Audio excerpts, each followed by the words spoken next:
भारत के दूसरे प्रधानमंत्री लाल बहादुर शास्त्री, एक साधारण इंसान लेकिन असाधारण फैसले। 1965 का युद्ध, भारत जीत की ओर बढ़ रहा था और फिर ताशकंद अग्रीमेंट, एक शांति समझौता जिसे लेकर देश में मिक्स्ड रिएक्शंस थे। सब कुछ नॉर्मल लग रहा था, लेकिन उस रात कुछ ऐसा हुआ जिसने इतिहास बदल दिया। 10 जनवरी 1966 की रात अग्रीमेंट साइन करने के कुछ ही घंटों बाद शास्त्री जी की अचानक मौत हो जाती है। ऑफिशियल कारण हार्ट अटैक। लेकिन क्या ये इतना सिंपल था? क्योंकि कई रिपोर्ट्स कुछ और कहानी बताती हैं। कहा जाता है उनके शरीर का रंग नीला पड़ गया था, जो पॉइजनिंग की तरफ इशारा कर सकता है। और सबसे शॉकिंग बात, उनका पोस्टमार्टम ही नहीं हुआ, एक प्राइम मिनिस्टर और कोई ऑटोप्सी नहीं।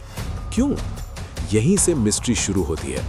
उनके परिवार के कुछ सदस्यों ने भी सवाल उठाए। उनकी पत्नी ने कहा कि मौत नेचुरल नहीं लगती।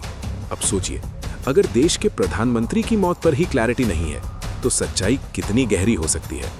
कुछ लोगों का मानना है कि ये इंटरनेशनल पॉलिटिक्स का खेल था, कुछ कहते हैं इंटरनल प्रेशर, लेकिन आज तक कोई क्लियर आंसर नहीं। और सबसे अजीब बात, कुछ लोगों के मुताबिक शास्त्री जी ने पहले ही संकेत दिए थे कि उनकी जान को खतरा है। अगर ये सच है, तो क्या उन्होंने अपनी मौत का अंदाजा लगा लिया था, या फिर उन्हें पहले से पता था कि कुछ बड़ा होने वाला है? आज इतने सालों बाद भी ये सवाल वही है। क्या ये एक नेचुरल डेथ थी या इतिहास का सबसे बड़ा अनआंसर्ड मिस्ट्री?